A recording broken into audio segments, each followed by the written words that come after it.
Hey, Rashad. Good evening or good day whenever you are watching this, whatever part of time that you are watching this.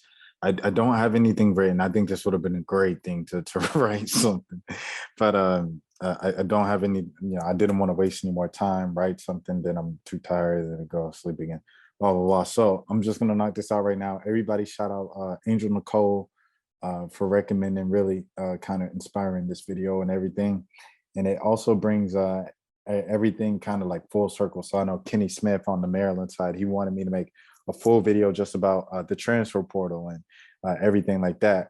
I didn't really have too many more words on the transfer portal specifically, but I feel like this topic that you guys see in the title, that you guys have seen in the thumbnail and stuff like that, this all kind of coincides with that. So without further ado, let's get into it. Earlier this week, a third player has died, student athlete, in the past 2 months. So since March 1st, there have been at least three NCAA student athletes, all of kind of high statured in Division I, who have killed themselves. And shout out to Kylan for pointing this out specifically with their names and stuff. Katie Meyer, the goalie from Stanford, and then you have Sarah Scholes, who is the Wisconsin track and cross country runner, and then you have Lauren Burnett. This is a sensitive topic, so I'm not sure if I can even, I'll probably have to put some warning on it or something like that. But I mean, it is what it is. But yeah, those are three student athletes who have taken their own lives in the past 2 months. And they were all pretty, like I said, standout performers, all contributed to some major runs on a national level in the NCAA. So those were the past just couple months. But even then, before then, there's Cameron Burrell. Cameron Burrell, he former Houston runner who won the NCAA championship in 2017 and 2018. Age of 26, this past fall, he took his own life. And his father was like, we'll never know why exactly he did it. If you're struggling, please let people know. We're in an emotional and sensitive time right now as a family. No further comment.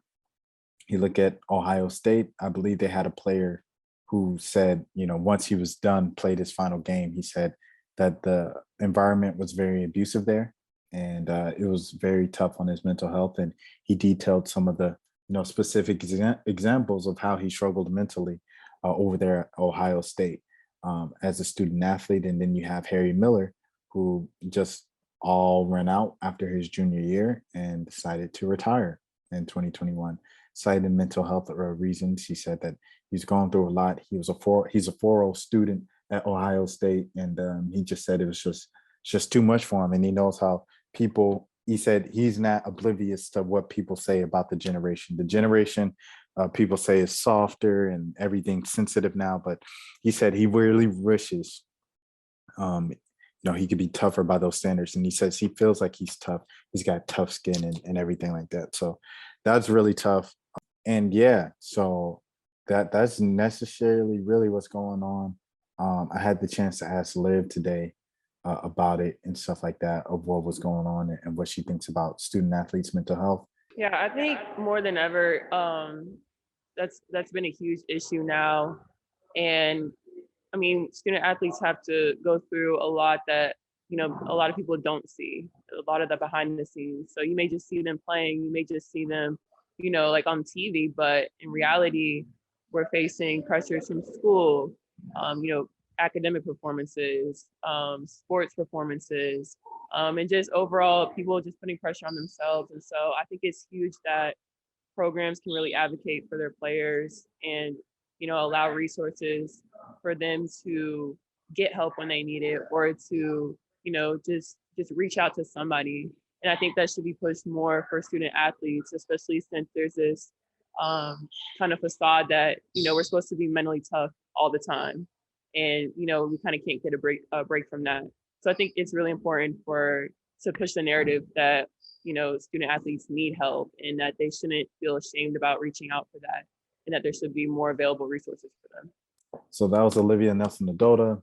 new center, rookie center for the Los Angeles Sparks, former UConn Husky, answering a question about student athletes' mental health. And that leads me into our next thing right here, which is Macy Williams. Now, Macy Williams is the player, the WNBA player that reportedly just walked off the court. She just walked off the court, you know, during camp, during conditioning and everything like that. I don't have it pulled up on my computer, but I can pull up the screenshots on my phone to read them as we go, and I'll just edit them in there.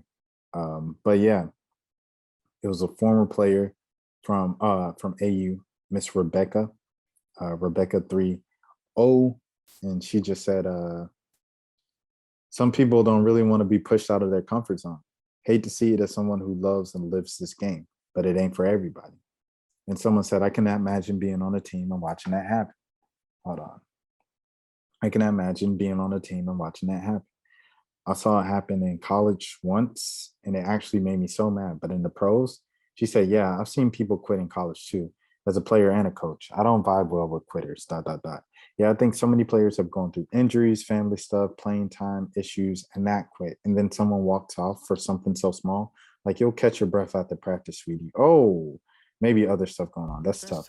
Not to minimize the fact that she could have had something else going on, but it seemed like as though she just didn't feel like going through the work that comes with the new season anymore. And then so a fan responded, "What? She was actually drafted third round. Dot dot dot. Yeah, but they still used a pick on her. She was a decent college player. What a waste of an opportunity." That was all Rebecca of announcing the news of Macy Walker on Twitter, reportedly being the one who walked out of practice for conditioning reasons and stuff like that. And that same day, Skylar Diggins Smith tweeted something, free BG, free BG. She's still locked up over there in Russia. I haven't spoken about it too much because, keeping it on the low, don't want to blast it out too much and let Russia use her as a pawn since she is famous and we are all talking about it in the United States. But she's still not been freed. I believe she had another court. No. Her next court appearance is in May. But someone else was freed from the United States.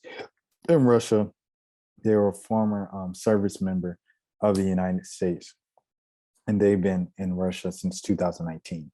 So Brittany Griner hasn't been freed yet, and that's what's going on right there. And here we go. Skylar Diggins Smith. This is what she posted. She said, "Not everybody gets a participation trophy anymore." So that was it.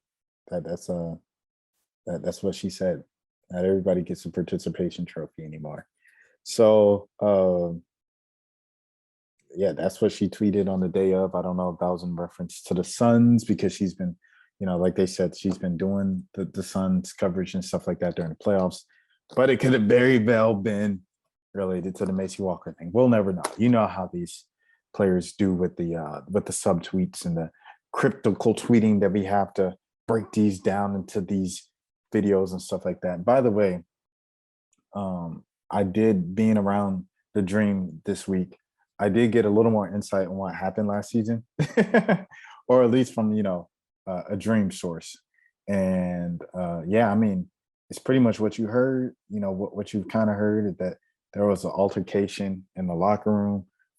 So after the altercation, or an attempted altercation, whatever happened, after that, Chennedy was told to chill out. So she stayed in the locker room, and then she was given a set of just things to do, tasks to complete, and they were pretty simple tasks. Not that much from what I heard from the Dream side. Now, obviously, that's the Dream side and the Dream source and stuff like that. But that is what happened, and she didn't complete them. And but the task that I was told was something that was very simple, just a couple steps and stuff like that. So that's what happened with the Chennedy thing. Anyways, Chennedy today at Media Day, she threw some shade at the Dream. Chennedy first. Okay. Who's your top 5 teammates in the league that you ever played with? And it better be my name. Wow, top 5 teams in the league, and we've never played together yet.